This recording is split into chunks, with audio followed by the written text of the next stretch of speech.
ഹരേ കൃഷ്ണ. സർവം ശ്രീ രാധാകൃഷ്ണ അർപ്പണമസ്തു. അധ്യായം 6 ധ്യാനയോഗം. ശ്ലോകം 35. ശ്രീ ഭഗവാൻ ഉവാച: അസംശയം മഹാബാഹോ മനോ ദുർനിഗ്രഹം ചലം അഭ്യാസേന തു കൗന്ദേയ വൈരാഗ്യേണ ച ഗൃഹ്യതേ. വിവർത്തനം. ശ്രീ ഭഗവാൻ പറഞ്ഞു: മഹാബാഹുവായ കുന്തിപുത്ര, അസ്ഥിരമായ മനസ്സിനെ അടക്കുക എന്നത് തീർച്ചയായും ദുഷ്കരമാണ്. എന്നാൽ യുക്തമായ പരിശീലനം കൊണ്ടും നിസ്സംഗത കൊണ്ടും അത് സാധിക്കാവുന്നതാണ്. ഭാവാർത്ഥം: അർജുനൻ പറഞ്ഞതുപോലെ വഴക്കമില്ലാത്ത മനസ്സിനെ നിയന്ത്രിക്കാൻ ഒട്ടും എളുപ്പമല്ലെന്ന് ഭഗവാൻ സമ്മതിക്കുന്നു. എങ്കിലും പരിശീലനം കൊണ്ടും നിസ്സംഗത കൊണ്ടും അത് സാധിക്കുമെന്നാണ് അദ്ദേഹത്തിൻ്റെ ഉപദേശം. എന്താണ് ഈ പരിശീലനം? പുണ്യസ്ഥലങ്ങളിൽ പോയിരിക്കൽ, പരമാത്മാവിൽ മനസ്സുറപ്പിക്കൽ, ഇന്ദ്രിയ മനസ്സുകളുടെ നിയന്ത്രണം, ബ്രഹ്മചര്യവ്രതം, ഏകാന്തവാസം എന്നീ കർക്കശ നിബന്ധനകൾ പാലിക്കാൻ ഇക്കാലത്ത് ആർക്കും കഴിയുകയില്ല. എന്നാൽ കൃഷ്ണാവബോധം ഉൾക്കൊള്ളുന്നത് കൊണ്ട് മാത്രം ഒരാൾക്ക് 9 വിധം ഭഗവത് സേവനങ്ങളിൽ ഏർപ്പെടാവുന്നതാണ്. അതിൽ ആദ്യത്തേതും പ്രമുഖവുമായ ഭഗവത് സേവനം കൃഷ്ണ കഥാശ്രവണം തന്നെ. മനസ്സിലെ സംശയങ്ങളെല്ലാം തുടച്ചു മാറ്റാൻ വേണ്ടുന്ന ദിവ്യത്വവും ശക്തിയുമുണ്ടതിന്. കൃഷ്ണനെപ്പറ്റി എത്ര കണ്ട് കേൾക്കുന്നുവോ അത്ര കണ്ട് വിജ്ഞാനം ഉണ്ടാക്കുന്നതാണത്.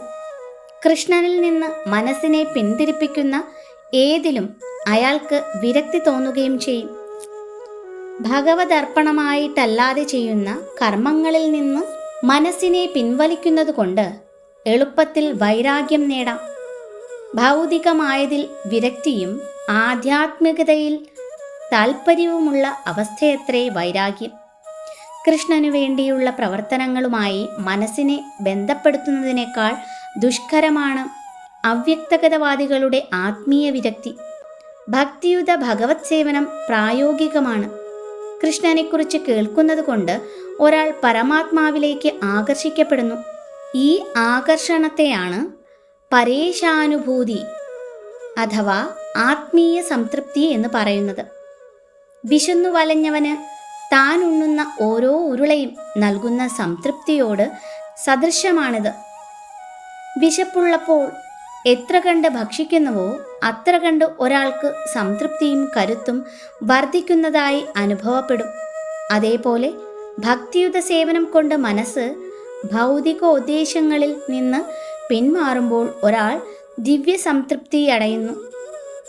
വിദഗ്ധ ചികിത്സ കൊണ്ടും ശരിയായ ഭക്ഷണം കൊണ്ടും രോഗം ഭേദമാകുന്നത് പോലെ കൃഷ്ണന്റെ അതീന്ദ്രിയമായ ലീലകളെക്കുറിച്ച് കേൾക്കുന്നത് മോഹാകുലമായ മനസ്സിന് വിദഗ്ധ ചികിത്സയും കൃഷ്ണനു നിവേദിച്ച പ്രസാദം ഭക്ഷിക്കുന്നത് ദുരിതമനുഭവിക്കുന്ന രോഗിക്ക് പഥ്യഭോജനവുമത്രേ. ഈ ചികിത്സയാണ് കൃഷ്ണാവബോധ പ്രക്രിയ. ശ്ലോകം 36. അസംയതാത്മനാ യോഗോ ദുഷ്പ്രാപ ഇതി മേ മതിഃ വശ്യാത്മനാ തു യതതാ ശക്യോ വാപ്തു മുപായതഃ. വിവർത്തനം. മനോനിയന്ത്രണമില്ലാത്തവന് ആത്മസാക്ഷാത്കാരം പ്രയാസമേറിയതാണ്. മനസ്സിനെ കീഴടക്കി വേണ്ടും വിധത്തിൽ ശ്രമിക്കുന്നവനാകട്ടെ അതിൽ വിജയം നിശ്ചയമാണുതാനും. ഇതാണ് എൻ്റെ അഭിപ്രായം. ഭാവാർത്ഥം: മനസ്സിനെ ഭൗതിക പ്രവർത്തനങ്ങളിൽ നിന്ന് വേർപെടുത്താൻ ഉതകുന്ന ചികിത്സ ചെയ്യാതെ ഒരാൾക്ക് ആത്മസാക്ഷാത്കാരം സിദ്ധിക്കാൻ പ്രയാസമാണെന്ന് ഭഗവാൻ പ്രഖ്യാപിക്കുന്നു. ഭൗതിക സുഖങ്ങളിൽ മനസ്സ് മുഴുകിയിരിക്കുമ്പോൾ യോഗാനുഷ്ഠാനത്തിന് യത്നിക്കുന്നത് മുകളിൽ വെള്ളമൊഴിച്ചുകൊണ്ട് ചുവട്ടിൽ തീ കൂട്ടുവാൻ പാടുപെടുന്നത് പോലെയാണ്. മനോനിയന്ത്രണമില്ലാത്ത യോഗാനുഷ്ഠാനം സമയം പാഴാക്കലല്ലാതെ മറ്റൊന്നുമല്ല. അത്തരം ഒരു യോഗ പ്രദർശനം ഭൗതികമായി ലാഭകരമായേക്കാം. ആത്മീയോത്കർഷത്തെ സംബന്ധിച്ചിടത്തോളം നിഷ്പ്രയോജനമാണത്.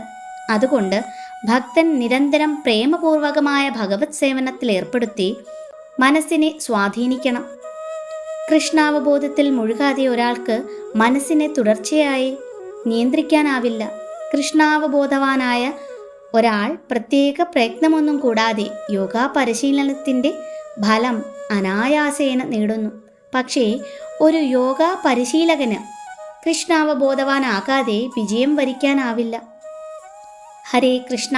സർവം ശ്രീ രാധാകൃഷ്ണ അർപ്പണമസ്തു.